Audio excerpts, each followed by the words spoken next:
Paizinho, essa é a tua igreja, Senhor.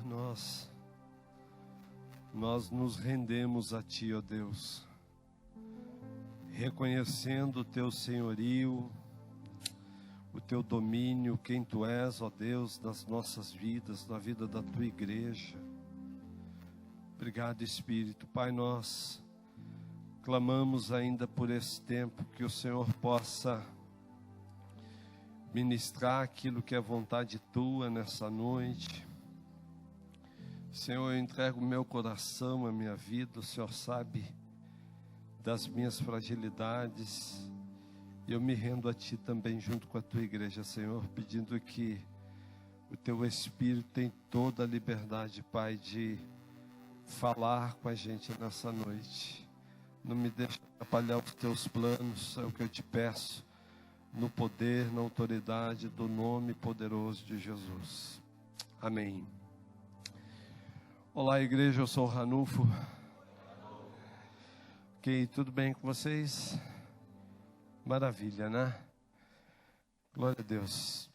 Eu quero convidar você a abrir a sua Bíblia no Evangelho de Mateus, capítulo 11. O tema dessa mensagem hoje é descanso. É bom, né? Descansar. Muito interessante, porque semana passada eu estava fazendo a supervisão de uma célula e o Samuelzinho estava comigo, meu filho, né? Então ele sempre tem as pérolas, né? Solta umas de vez em quando, né? E aí ele perguntou para mim semana passada quem que prega domingo. Eu falei, é o Leandro, né? Que foi domingo passado. Tá, aí no outro, eu falei, sou eu. Tá, e tu tá preparado?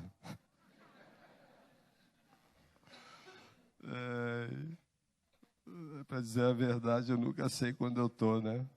Depende do Espírito. Ele perguntou, vai pregar sobre o quê? Tem pressão lá em casa.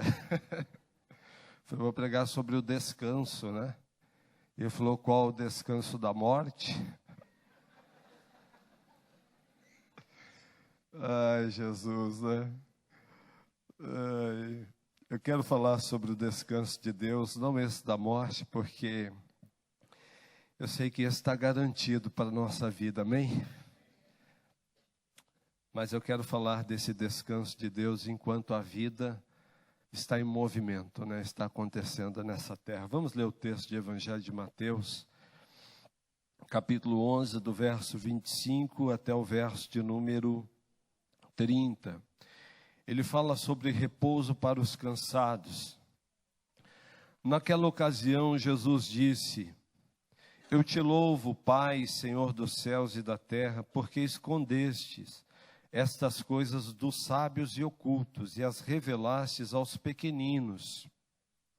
Sim, Pai, pois assim foi do teu agrado. Todas as coisas me foram entregues por meu Pai. Ninguém conhece o Filho a não ser o Pai. E ninguém conhece o Pai a não ser o Filho. E aqueles a quem o Filho quiser revelar. Olha que legal, né? Só é possível conhecer o Pai por meio do Filho Jesus Cristo, do seu sacrifício, da sua vida, da sua entrega na cruz. Amém? Não tem outro jeito de conhecer o Pai, porque essa foi a maneira na qual o Pai se manifestou a nós. Amém? E ele diz então, verso 28, venham a mim todos os que estão cansados e sobrecarregados, e eu lhe darei descanso. Tomem sobre vocês o meu jugo e aprendam de mim, pois sou manso e humilde de coração, e vocês encontrarão descanso para as suas almas, pois o meu jugo é suave e o meu fardo é leve. Que palavra, né? Muito bem.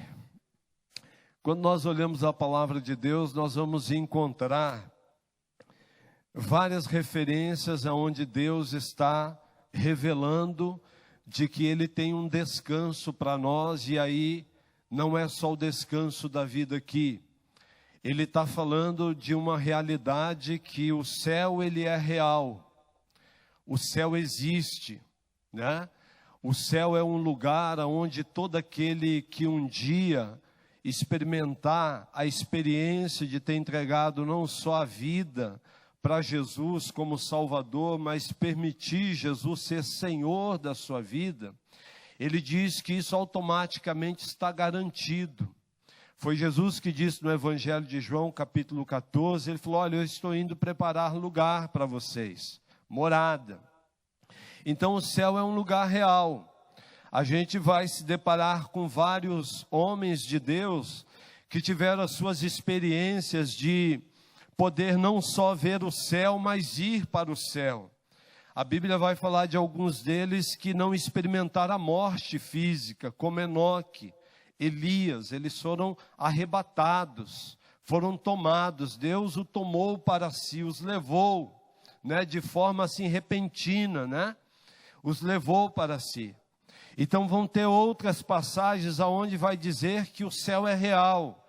Quando Jesus cumpre a sua missão de vir à terra e cumprir o seu ministério, a Bíblia vai falar lá em Atos capítulo 1, que quando ele está voltando ao céu, aquelas testemunhas estão contemplando a sua ascensão, o seu retorno ao céu, e os anjos se manifestam ali falando com aquelas testemunhas, dizendo: olha, esse mesmo que subiu um dia, ele há de voltar para buscar a sua igreja amada, o seu povo.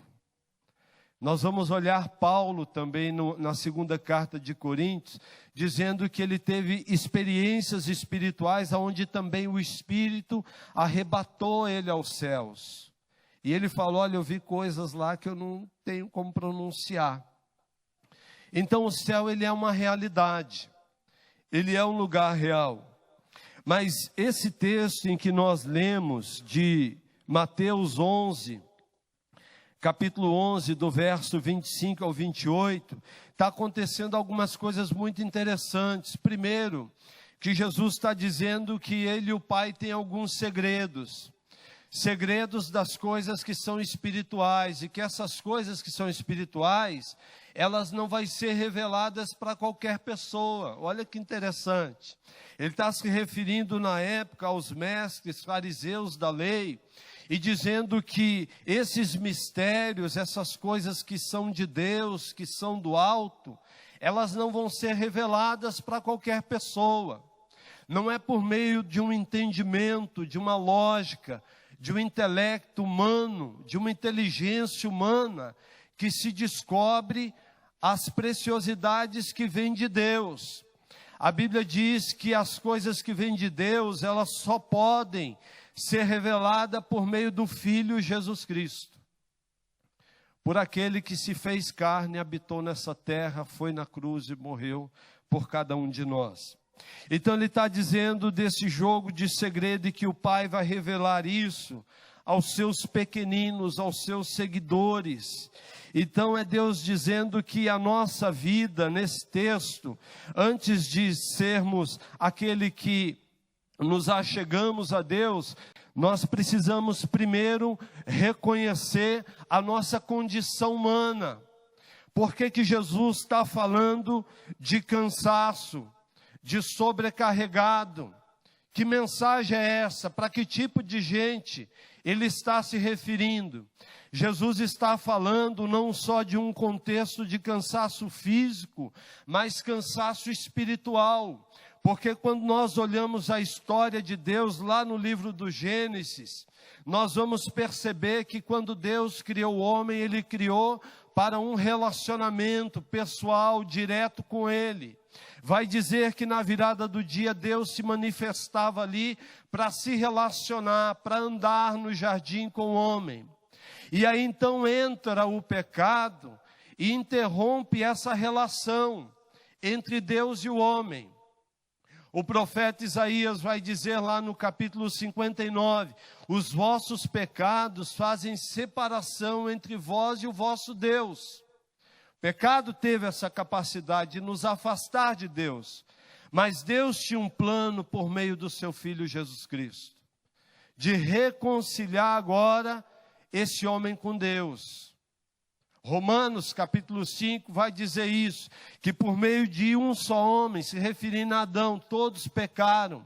Romanos 3, 23, todos pecaram e destituídos estão da glória de Deus, porque o salário do pecado é a morte, mas o dom gratuito de Deus é a vida eterna. João 3,16, porque Deus amou o mundo, não é estrutura física, mas pessoas, amou de tal maneira que deu seu Filho unigênito, para que todo aquele que nele crê não pereça, mas tenha a vida eterna. E Deus não enviou o seu Filho ao mundo para condenar o mundo, mas para que o mundo fosse salvo por ele. Ou seja, Deus mandou o seu Filho para nos resgatar e reatar o nosso relacionamento com ele. Então Jesus está fazendo um convite para todos aqueles que estão cansados e sobrecarregados, e ele diz: olha, eu vos aliviarei, tomai sobre vós o meu jugo, e aprendei de mim, que sou manso e humilde de coração, e vocês encontrarão descanso para vossas almas. Então o convite de Jesus, ele não está atrelado somente à vida eterna, mas esse convite a descanso, ele se aplica na vida que acontece aqui e agora. Jesus prometeu isso para os seus filhos: no mundo tereis, no mundo tereis, mas tende, eu venci o mundo, nós vamos vencer também. Vocês estão comigo aqui, né? Amém. Então o convite de Jesus, ele é um convite para que eu e você possamos desfrutar da paz que vem de Deus. Ele vai dizer em João 14, 27, eu deixo-vos a paz, e a minha paz eu vos dou, mas eu não a dou como o mundo a dá. Distinção. Jesus dizendo: eu tenho paz para você, mas a paz que eu tenho para você é uma paz diferente dessa que o mundo está te oferecendo. Porque essa paz do mundo, ela pode ser momentânea e estereótica, mas a paz que Jesus dá para os seus filhos dessa terra é a paz que domina e reina o nosso coração, aonde nós vamos experimentar as tempestades da vida, mas o coração tem a certeza de que Deus é Senhor de toda a nossa vida, de toda a nossa história e de toda a nossa situação. É dessa paz que Jesus está falando. É uma paz que tem o poder não só de nos livrar das tempestades, mas nos dá paz no meio das tempestades. Então a paz que Deus nos oferece, que domina o nosso coração, não é aquela paz que você sentiu ou percebeu no dia em que você entregou a vida para Cristo. Você foi tomado de paz. Quantos aqui teve a experiência que no dia que você entregou a tua vida, o teu senhorio a Cristo, parece que foi removido uma tonelada das suas costas? Quanto aqui? Jesus remove o peso, né? Remove o peso do pecado. Mas ele não está falando então só dessa paz momentânea que é no dia da entrega, mas é a paz que vai se manifestar na nossa vida, com a vida em movimento no dia a dia. Jesus tem paz para os seus filhos. Ele vai dizer também o seguinte: olha, a vida do discípulo pode ser mascarada pela falsa paz, pelos momentos em que tudo pode parecer estar bem na sua vida. A vida parece sossegada, tranquila e até com ausência de dificuldade. Isso acontece muitas vezes quando nós estamos afastados da peleia e do combate.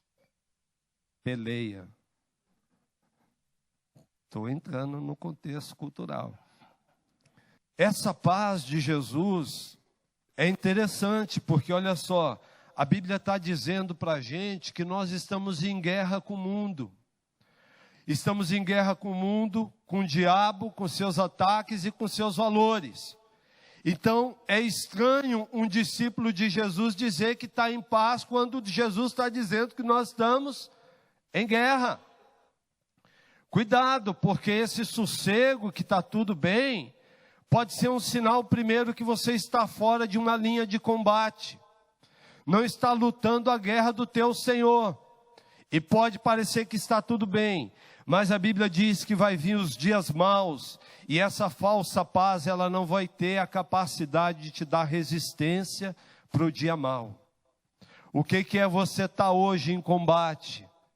Está vivendo o que Deus tem para a tua vida? Comunhão, adoração, célula, discipulado, evangelismo, GE. É combate, querido, é guerra. E o negócio está, o chicote está escalando, mas você está em paz. De que Deus é Senhor da tua vida. Porque essa falsa paz, ela pode ser traiçoeira. É a paz entre aspas, que parece que está tudo bem. Mas ele está dizendo, a Bíblia diz que a paz de Deus, ela excede todo o nosso entendimento, independente das circunstâncias. Muitas vezes, Deus vai se manifestar no meio da hostilidade e da adversidade da minha e da sua vida. Você crê nisso? No meio da hostilidade e da adversidade, o Espírito Santo vai trazer paz para você. Esse é o convite de Jesus, trazer paz. No livro Tudo para Ele, o autor Oswaldo Chambers, ele vai dizer o seguinte: descansar no Senhor não depende em absoluto das circunstâncias, externas, mas do seu relacionamento com o próprio Deus. Não depende do que está acontecendo à tua volta, do caos, das coisas que estão querendo ganhar a tua mente e teu coração. O que vai depender se você vai desfrutar dessa paz ou não, é o teu relacionamento com Deus, o meu relacionamento com Deus. Que no meio das incertezas, então, Jesus ele vai trazer essa paz, porque Ele é a fonte de toda provisão. Percebe que quando Jesus está tratando da nossa vida como discípulos, Ele está sempre tentando remover aquilo que é preocupação do nosso coração. Por que Ele disse, olha, não andeis ansioso por coisa alguma, com que haveis de comer, beber ou vestir? Porque do mesmo jeito que você olha uma ave, você olha os lírios do campo, Ele está dizendo, está vendo, o Pai cuida.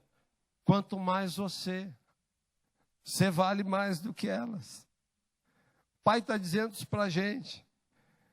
Por que o coração está sendo tomado dessas preocupações? Então percebe que a mensagem de descanso em Deus não é somente uma mensagem evangelística para o homem que está perdido no seu pecado. Mas essa mensagem é para aqueles que já abraçaram a fé em Jesus, mas que pode estar vivendo a vida de discípulo, carregando um peso extra nas suas costas.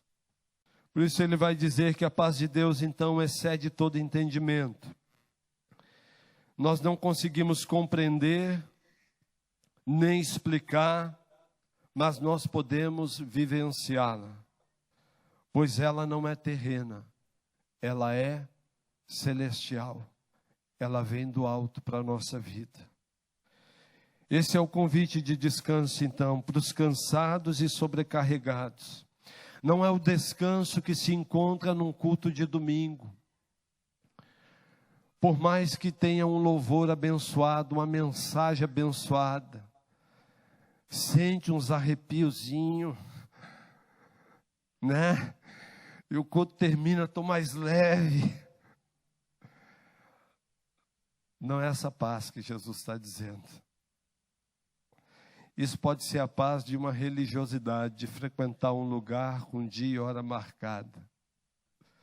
Eu estou falando da paz que reina em todo o tempo na nossa vida e na nossa história. Quando a gente quer perder a linha, essa paz se manifesta na nossa vida.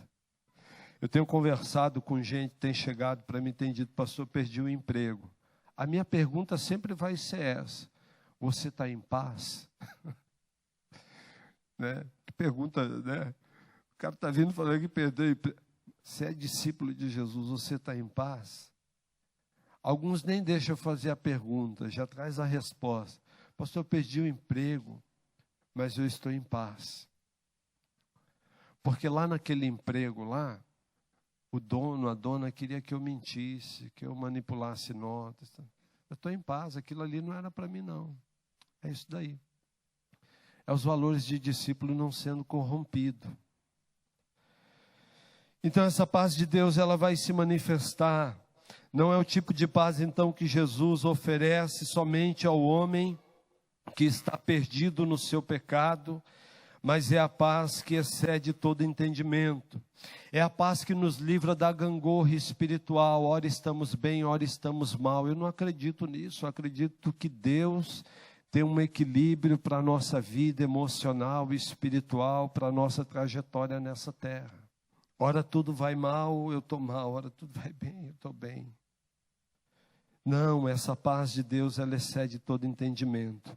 O convite da paz, ela vem não só para tomar o nosso coração, mas vem também para tomar a nossa consciência de quem nós somos. Qual é a nossa identidade agora nele? Não é mais a vida de escravidão, de pecado, mas agora é a minha consciência para com Deus. Quem eu sou nele, aonde eu estou nele. É o que nós cantamos aqui, que existe um lugar de descanso para aqueles que estão em Deus. Então o convite de Mateus 11, 28 é para nós. Deus quer derramar da sua paz. Segundo o convite de Jesus, ele também é um convite para libertação. O nome libertação, ele pode assustar num primeiro momento, porque a gente rapidamente pega esse nome libertação e associa a alguma possessão demoníaca. É para alguém que está possesso. E não, Jesus veio para promover libertação. Porque uma coisa é quando nós entregamos a vida para o Jesus que é Salvador. E a outra coisa é quando nós entregamos a vida para o Jesus que é Senhor da nossa vida. Então tem áreas, né, tem cômodos da nossa alma em que precisa ser liberto, em que precisa de uma manifestação poderosa, uma ação poderosa do Espírito para nos libertar e a gente poder viver todo sonho, todo plano de Deus para a nossa vida. Então não é somente se render a Ele como Salvador, mas é permitir que Ele seja o Senhor. E vamos confessar que tem coisas que nós terceirizamos e falamos, Deus, aqui o Senhor não precisa mexer não, porque eu sou bom nisso aqui. Eu sou melhor que o Senhor nisso daqui, eu dou conta. E não entregamos. É a libertação, então, não só da opressão, então às vezes da possessão, mas o coração que é tomado pela ilusão de que a vida pode ser vivida sem Deus. Essa foi a semente diabólica que o diabo semeou lá no coração do homem e da mulher. Vocês não precisam de Deus para viver. E percebe que a gente vai vivendo a vida, ou quantos aqui viveu a vida antes da conversão, de que você vivia a sua vida independente. Não preciso de Deus. Quantos assim? Não? Bem. É a vida de independência, onde nós somos empurrados pelo pecado para viver, e ocultos, cego espiritualmente, para não desfrutar a vida que Deus tem para nós. Mas a Bíblia diz então que Deus se manifesta e faz o quê? Rasga o véu. E agora em Cristo a gente pode desfrutar da plenitude da vida em Deus. E Ele precisa nos libertar. Colossenses 1,13 vai falar do nosso estado de pecado, de trevas, e diz, e Ele vos libertou do império das trevas e os trouxe para o reino do Filho do seu amor. Eu e você, nós não saímos das trevas por nossa conta. com as nossas forças. Precisa da ação poderosa do Todo-Poderoso e fazer esse transporte. Então, essa cegueira espiritual de que a vida pode ser vivida sem Deus, Jesus precisa nos libertar disso. É a ilusão de que eu não preciso de Deus. O sábio, o Salomão, ele vai dizer que ele vai usar muito a palavra no livro de Eclesiastes, a palavra vaidade, que é o conceito daquilo que é vazio, daquilo que não tem sentido, daquilo que não tem forma.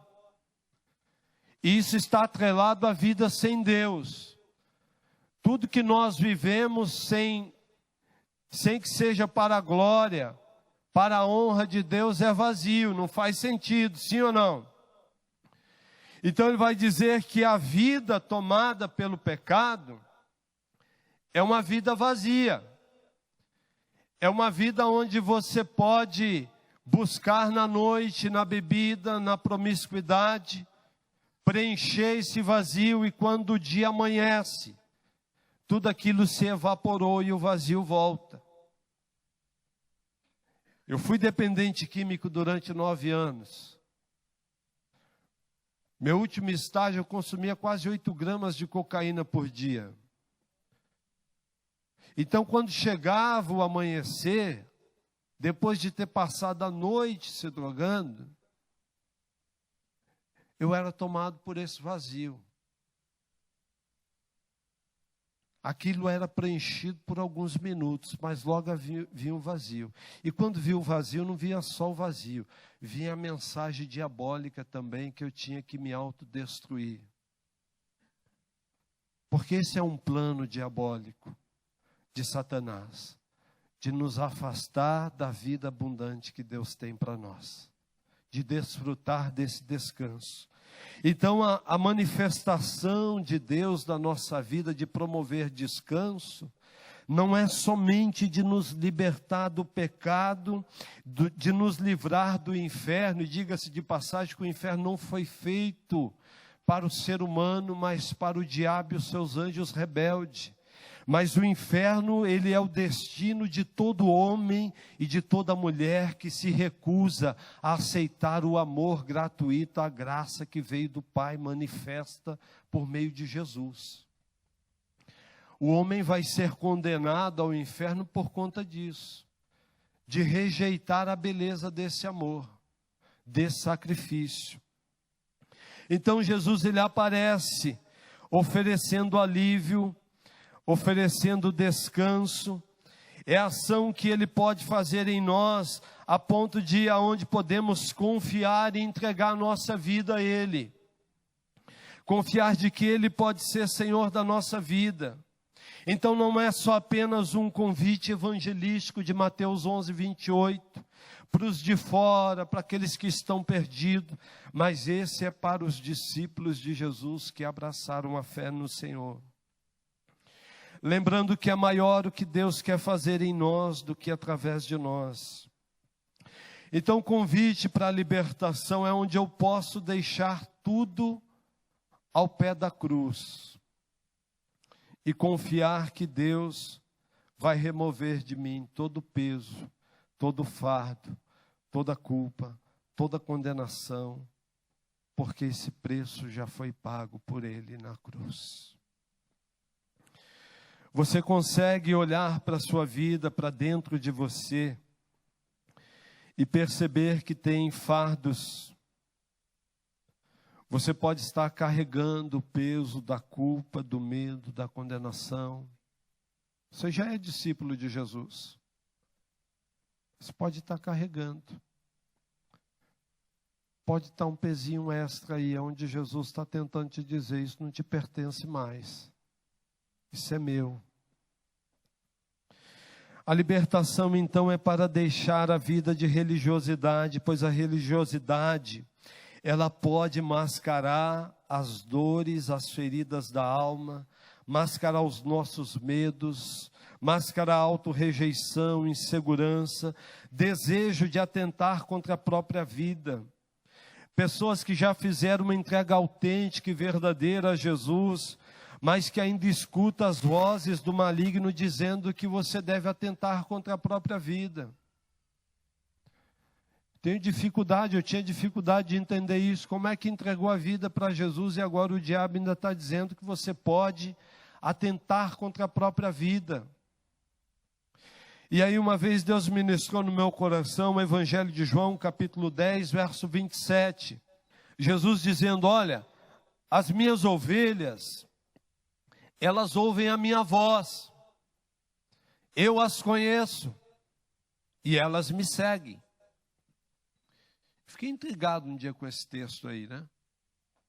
Porque uma coisa é você estar nas trevas e você ouvir o capiroto, né? Outra coisa é você já ser de Jesus e ele ainda querer falar contigo. São duas coisas diferentes, né? Mas elas existem, porque olha o que Jesus está dizendo: as minhas ovelhas ouvem a minha voz. Está dizendo o quê? Que tem o quê? Tem uma outra voz. Sim ou não? Uma voz que sopra, né? Eu me lembro que antes da minha conversão, eu, tomado mesmo por droga, eu resolvi dar cabo da minha vida. E eu estava na zona sul de São Paulo, e numa comunidade carente, e eu fui tomado mesmo. O bicho ruim veio e falou: olha, você precisa acabar com a tua vida. Você é um peso nessa vida aqui, você é só desgraça. Olhe para a tua família, ninguém acredita em você, olha o que você já fez. E o bicho soprou no meu ouvido: por que você não acaba com a tua vida na Avenida Ibirapuera, bairro de Moema, em São Paulo? Eu abracei aquela mensagem, falei: realmente, preciso acabar com a minha vida. E aí eu estava descendo um escadão dessa comunidade para ir pegar o ônibus, para ir para a Avenida Ibirapuera. Coração tomado daquela palavra diabólica. Porque no mundo espiritual, não tem um muro onde você fica em cima e dizendo: ó, Deus é bom, mas o diabo não é mau. Querido, ou Jesus reina na tua vida, ou o capiroto tem acesso. É isso.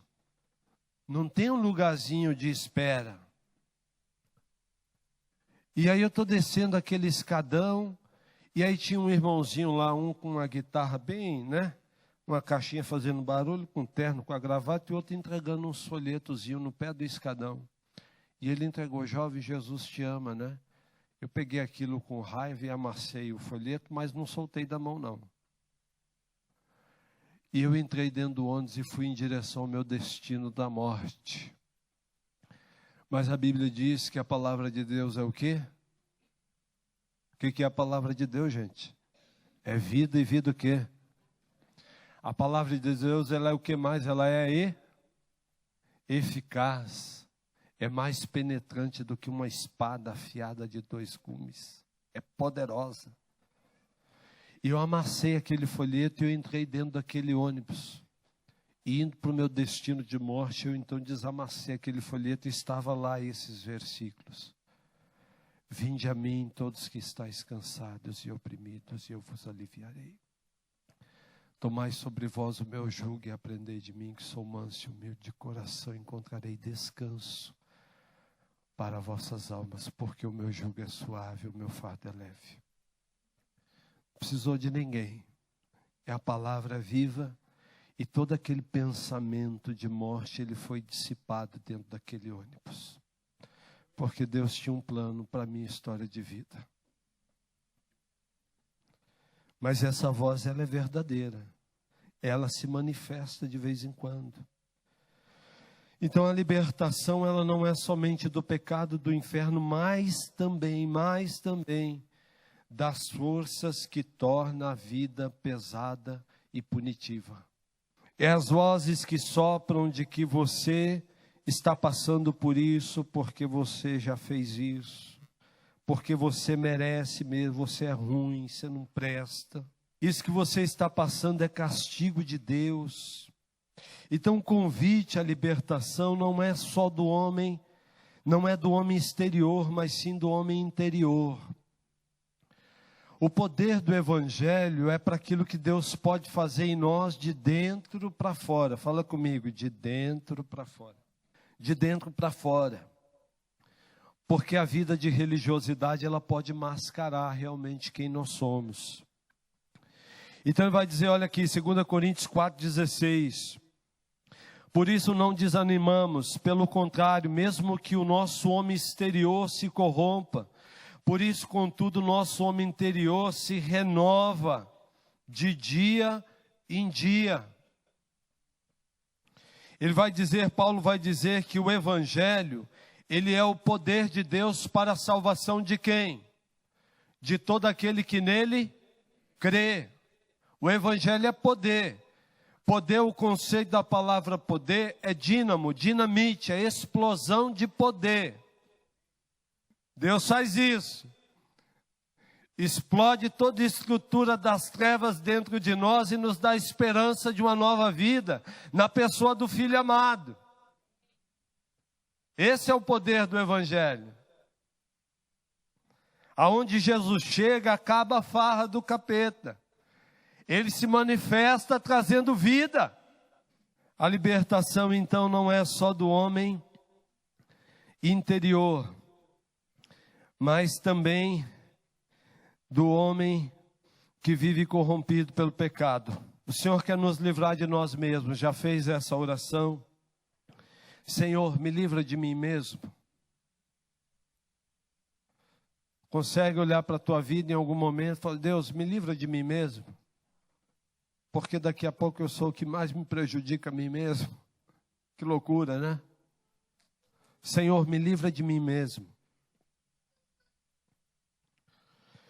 O convite de Jesus, então, de Mateus 11, é que nós podemos deixar o peso.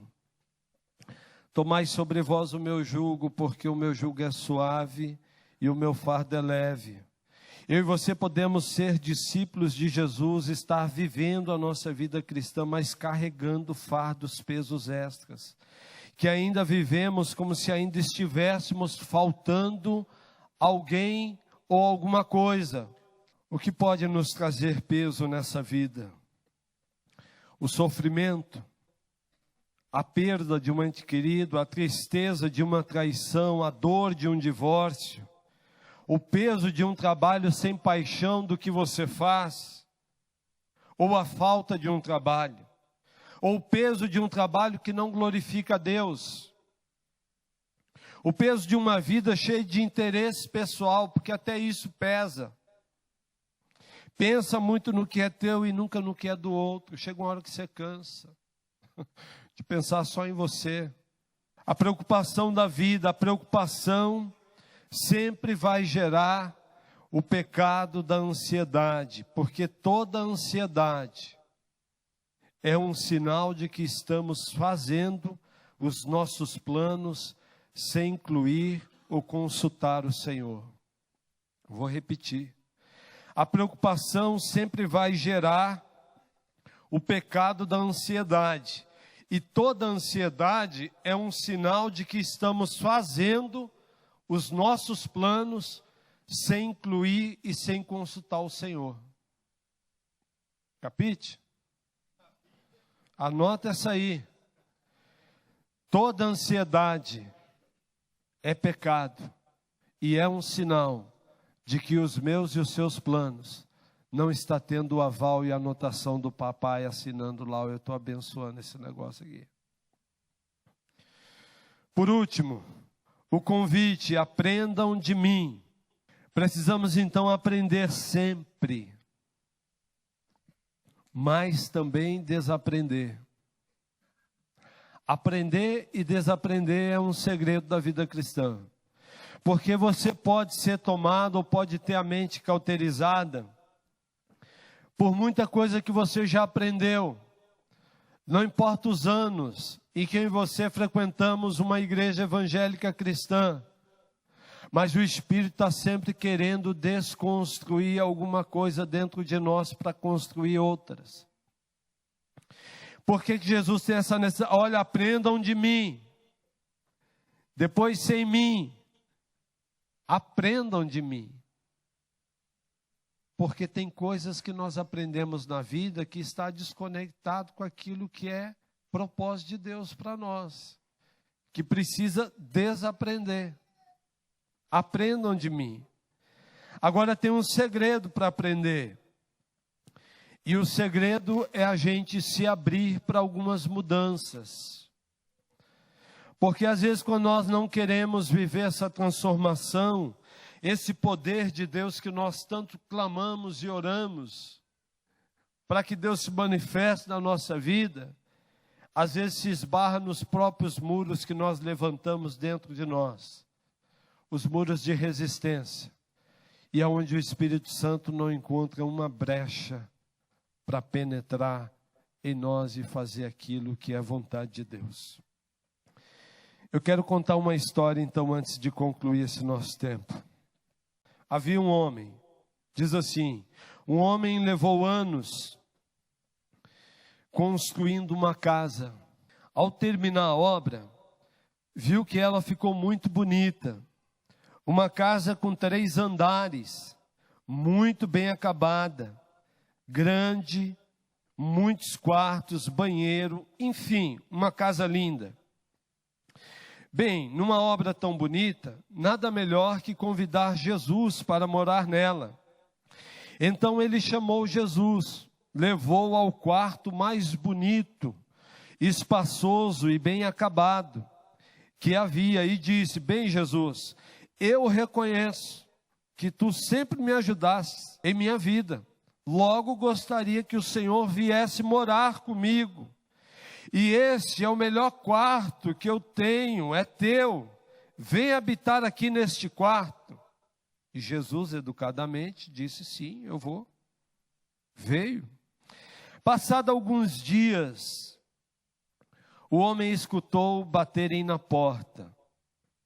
Ficou um pouco temeroso e foi abrir devagarinho. De repente, Satanás meteu o pé na porta e tentou entrar.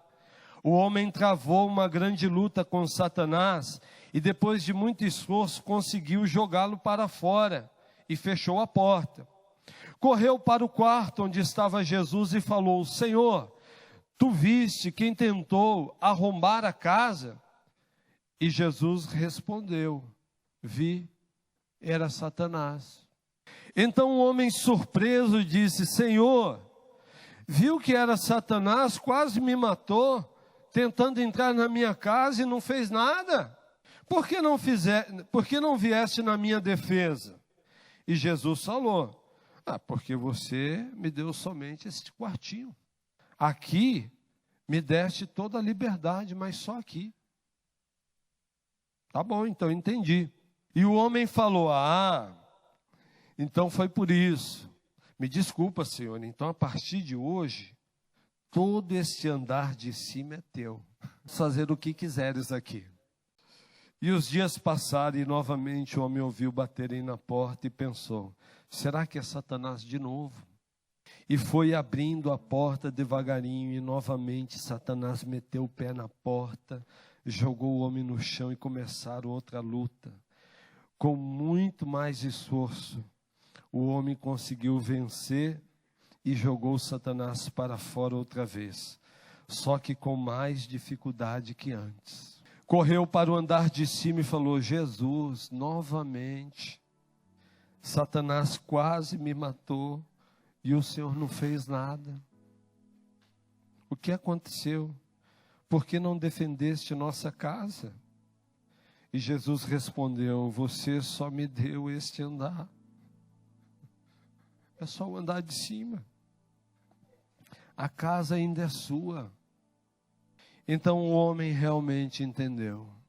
Fala assim comigo: então o homem realmente entendeu. Agora fala assim: eu realmente entendi. Fala. Então o homem realmente entendeu.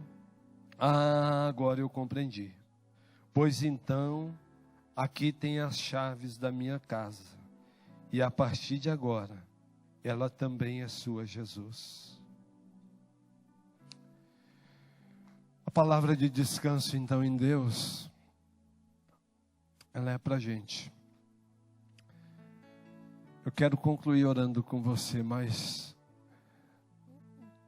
Qual é o quartinho que você precisa entregar a chave para papai e descansar nele? Aonde é que Satanás está cirandando na tua vida, entrando pelas portas do fundo, da sala, da cozinha, quebrando tudo, e você não consegue colocar a vida em ordem, porque Jesus está lá no quartinho. Se só quer Ele como Salvador,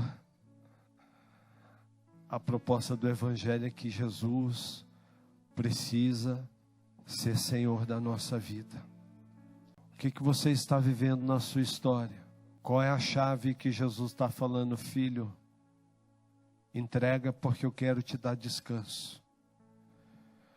Já parou para pensar que a tua falta de paz, as suas tentativas de tentar se libertar de algo que você não consegue, porque você ainda não entregou a chave para o Todo-Poderoso?